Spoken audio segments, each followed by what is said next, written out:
ओम नमः शिवाय।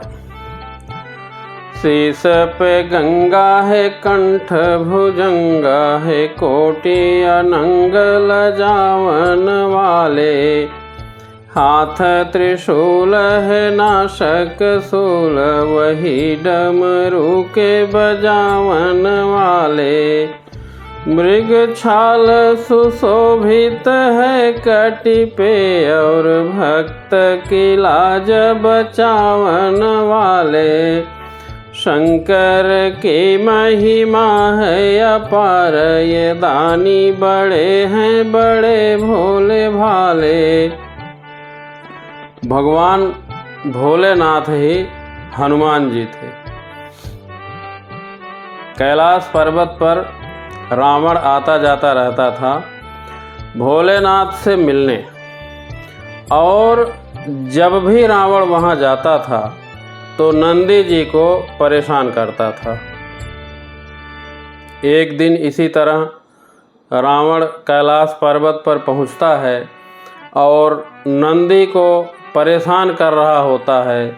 उसी समय माता पार्वती देख लेती हैं। तब माता पार्वती भगवान शिव से कहती हैं कि रावण को यहाँ आने से रोक दीजिए। भगवान भोलेनाथ जानते थे कि पार्वती मेरे वरदान की मर्यादा रखते हुए मुझसे बोल रही है, नहीं तो खुद दंड दे सकती थी। इन दोनों की बातचीत चल ही रही थी। उसी समय रावण प्रवेश किया और हाथ जोड़कर शिव जी को प्रणाम किया। महादेव प्रणाम का जवाब देते हुए पूछे, कैसे आना हुआ? रावण बोला, बस आपका दर्शन करने चला आया। शिव जी रावण को समझाते हैं कि तुम्हारा आना पार्वती को बिल्कुल अच्छा नहीं लगता, इसलिए तुम यहाँ मत आया करो। रावण बोलता है कि प्रभु, आप ही मुझे वरदान दिए थे कि किसी समय भी आकर मेरा दर्शन कर सकते हो, और अब आप ही मना कर रहे हो। भोलेनाथ बताते हैं कि रावण, तुम्हारी हरकतें पार्वती को पसंद नहीं हैं। अगर किसी दिन तुम्हें श्राप दे दी तो मैं भी कुछ नहीं कर पाऊँगा, इसलिए तुम अब आज से कैलाश पर्वत पर मत आना। रावण वापस चला जाता है। समय बदलता है। भगवान राम लक्ष्मण माता सीता के साथ वनवास जाते हैं। रावण माता सीता को हर ले जाता है। तभी भगवान राम हनुमान जी को लंका भेजते हैं पता लगाने के लिए। श्री हनुमान जी पूरी लंका जलाकर राख कर देते हैं, और रावण कुछ नहीं कर सका, सिर्फ देखता रह गया। अब रावण सोच में पड़ गया कि एक बंदर में इतनी शक्ति कहाँ से आ गई, जो तीनों लोकों के विजेता रावण की नगरी जलाकर चला गया। इसी सब उधेड़ बुन में रावण शिव मंदिर जाता है और भोलेनाथ की स्तुति करता है। उसकी प्रार्थना से भगवान भोलेनाथ प्रसन्न हो गए और रावण को दर्शन दिए। रावण बोलता है कि प्रभु, मैं जानना चाहता हूँ कि एक अकेले बंदर ने मेरी पूरी लंका नगरी जला गया और मैं बेबस रह गया, कुछ भी नहीं कर पाया। तो प्रभु, वह बंदर कौन है जिसको सभी हनुमान कहते हैं? और तो और प्रभु, उसकी पूंछ तो और भी विनाशकारी थी।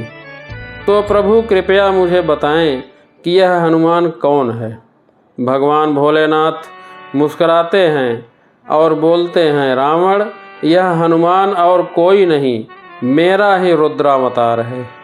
शिव जी आगे बताते हैं कि जिस समय भगवान विष्णु ने फैसला लिया कि वे पृथ्वी पर अवतार लेंगे और लक्ष्मी जी भी साथ में अवतरित होंगी, तो मेरी भी इच्छा हुई कि मुझे भी यह पृथ्वी पर चलना चाहिए, उनकी लीलाओं को देखने।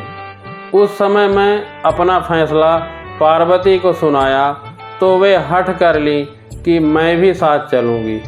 तब सभी देवता लोग मिलकर मुझे यह रास्ता बताया कि आप बंदर बन जाइए और माता पार्वती आपकी पूंछ के रूप में आपके साथ रहें, तभी आप दोनों साथ में रह सकते हैं। तभी मैंने हनुमान के रूप में भगवान राम की सेवा का व्रत लिया और शक्ति रूपा पार्वती जी पूंछ के रूप में, और उसी सेवा के चलते तुम्हारी लंका को जलाया। शिव जी कहते हैं, रावण अब तुम्हारे उद्धार का समय भी आ गया है। भगवान श्री राम के हाथों तुम्हारा उद्धार होने वाला है, अतः तुम सबसे अंत में युद्ध के लिए जाना। सभी राक्षसों का भगवान राम के हाथों ही उद्धार होना है और तुम सभी मोक्ष को प्राप्त हो जाओगे। तब रावण को सारा ज्ञान होता है और उसी तरह वह युद्ध की तैयारी करता है और अपने पूरे परिवार सगे संबंधी को पहले युद्ध में भेजता है और अंत में खुद को भी मोक्ष प्राप्त करता है।